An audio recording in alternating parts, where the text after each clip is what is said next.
അവിടെ ഇന്ന് പയ്യന്മാർക്ക് ഒരു പുതിയ സ്റ്റെപ്പൊക്കെ ഇട്ട് പഠിപ്പിച്ചു കൊടുക്കും. അതിനു മുമ്പ് അവന്മാർ വന്നതും പുല്ലല്ല ഇവിടുന്ന് പറിച്ച് മാറ്റാൻ. പണ്ട് ഞാൻ കളി പഠിക്കുമ്പോ എന്തൊക്കെ പാടത്തോ പശുവിന്റെ ചാടാമാരണം, എന്തെല്ലാം ജോലിയ, പശുവിനെ കറക്കണം, ഇതൊക്കെ അനുസരിച്ച് അവന്മാര്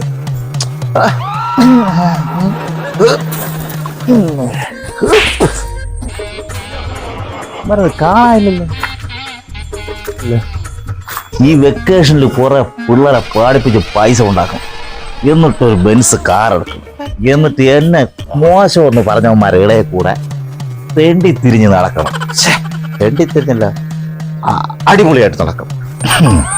നമ്മാട്ടി ഇത് പോരാ, ഒരു 2-3 നമ്മാട്ടി കൂടെ വേണം. അവന്മാരെന്തായാലും ഒരു 10-15 ഉണ്ട്. 2 കുട്ടയും കൂടെ ഉണ്ടായിരുന്നെങ്കിൽ ഈ ചാണകത്തിനൊക്കെ ഒരു വൈരിയില്ല, എന്നിട്ട് അവിടെ ഇട്ടവന്മാരെ കൂഴിക്കളം. എന്ത്? നമസ്കാരം ആശാന്, എന്റെ പേര് ടിൻഡു. ഞാൻ 6ാം ക്ലാസ്സിൽ പഠിക്കുന്നു. എന്റെ അച്ഛൻ പറഞ്ഞ് ആശാന്റെ അടുത്ത് വന്ന് കളരി പഠിക്കാൻ. എന്റെ അച്ഛൻ പൈസ തന്നു. എടേ പയ്യ, നിന്നെ ഈ പരിസരത്തൊന്നും ഞാൻ കണ്ടിട്ടില്ല. നിന്റെ അച്ഛന്റെ പേരെന്തരാണ്? ആശാൻ എന്റെ അച്ഛൻ അറിഞ്ഞൂടെ? തലയിൽ ലൈറ്റ് ഒക്കെ വെച്ച് റബ്ബർ വെട്ടാ വേണ്ട സുരേഷിന്. നീ സുരേഷിന്റെ മോനാണല്ലേടാ?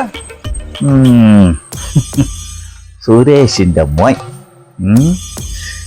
യവ ഇന്നാള് വെള്ളം അടിച്ചോണ്ട് വന്ന് എന്നെ പൂച്ചു വിലങ്ങിടുമെന്ന് പറഞ്ഞവനാ. അവന്റെ മോനെ പഠിപ്പിക്കാം. അവന് പൂച്ചു വിലങ്ങെന്താ ഞാൻ പഠിപ്പിക്കാം. പൈസയൊക്കെ തന്നു വിട്ടാ ദക്ഷിണ തരാൻ. എന്നാ പിന്നെ ഒരു കാര്യം ചെയ്, പിള്ളേർ 5 വാത്തൂരി. ഇവിടെ പിള്ളേരെ പഠിപ്പിക്കുന്ന കുറച്ച് ചിട്ടയൊക്കെയുണ്ട്. അത് ഇവിടെ പഠിക്കുന്ന പിള്ളേരോട് ചോദിച്ചാല് അറിയാൻ പറ്റും. അപ്പൊ ഇവിടെ വരുന്ന കുട്ടികൾ അപ്പം ദക്ഷിണ കൊണ്ടുവന്ന അപ്പൊ നമുക്ക് തുടങ്ങാം. ആദ്യം ഒരു ചെവടൊക്കെ ചെയ്തതിന് ശേഷം നമുക്ക് അടുത്ത തിയറിയിലോട്ട് കടക്കാം. ഓക്കെ, ആശാൻ ഒരു സംഭവം കാണിച്ചു തരും, അതുപോലെ ചെയ്താൽ മതി. ദക്ഷിണ എടുത്ത് വെച്ചോ കൈ. നമ്മളെ കളരിക്കളം എന്ന് പറഞ്ഞാൽ അങ്ങ് താഴെയാണ്. ഇവിടെ കുറച്ച് ഇതൊക്കെ ഉണ്ട്. ഇപ്പൊ നീ വന്നോണ്ട് നമുക്ക് ഇവിടെ നിന്നൊരു അഭ്യാസം അടിക്കാം കേട്ടാ. ആശാൻ കാണിക്കുന്നത് പഠിച്ചു പറ്റുവാണ്. ഒരിക്കൽ ആശാൻ പറഞ്ഞു തരും, പിന്നെ ചോദിച്ചാൽ ഞാൻ പറഞ്ഞു തരില്ല. അതാണ് എന്റെ ഒരു പ്രത്യേകത. അത്ര മെമ്മറി പവറുള്ള പിള്ളേരെ ഈ ആശാൻ പഠിക്കും. ഈ കളിയാക്കരുത്, ഇത് മറവി രസമല്ല. നീ എന്നെ കളിയാക്കാൻ വേണ്ടിയിട്ടാണോ വന്നിരിക്കുന്നത്? ഇല്ലല്ലോ, എന്നെ കളരി പഠിക്കണം. അപ്പൊ ഞാൻ പറയും പോലെ നീ കേട്ട് വെച്ചോ.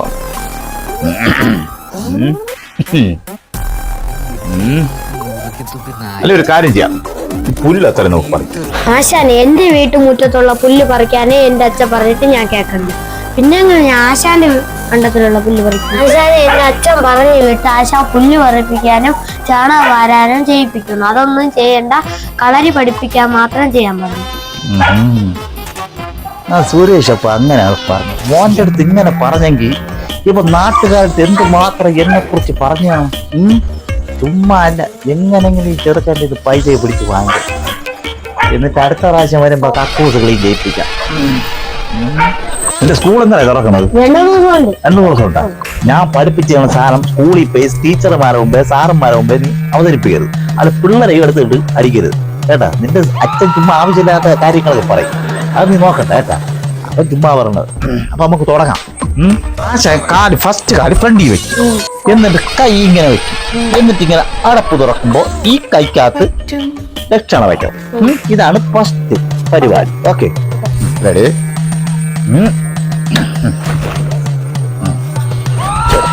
ഈശ്വര, 10 രൂപ തട്ടി കൊടുത്തു വിട്ടത്. കുഴപ്പമില്ല. അപ്പൊ നമുക്ക് തുടങ്ങാം. അപ്പോഴേ സംഭവം, ആശാനെ നിനക്ക് എങ്ങനെ വേണമെങ്കിൽ അടിക്കാം, ചരിഞ്ഞും പിരിഞ്ഞും എങ്ങനെ വേണം അടിക്കാം. അപ്പൊ ആശാൻ ഇത് തടുക്കും, മനസ്സിലായ? ഈ തടുക്കും പോലെ അടുത്ത് നിന്നെ ഞാൻ അടിക്കുമ്പോ നിനക്ക് തടുക്കും. അതാണ് ഇതിന്റെ പരിപാടി കേട്ടോ. നിനക്ക് ആശാൻ എവിടെ വേണം അടിക്കാം. ആശാൻ നിനക്ക് എല്ലാം മനസ്സിലായില്ല? പക്ഷേ ആശാൻ എനിക്ക് കൈ കൊണ്ട് അടിക്കാൻ ആശാൻ പറ്റൂല. നീ ഒരു കാര്യം ചെയ്, നീ ആ നമ്മാട്ടി എടുത്ത് എന്നെ അടി, ഞാൻ തടയും കേട്ടാ. ഓടിക്കോ.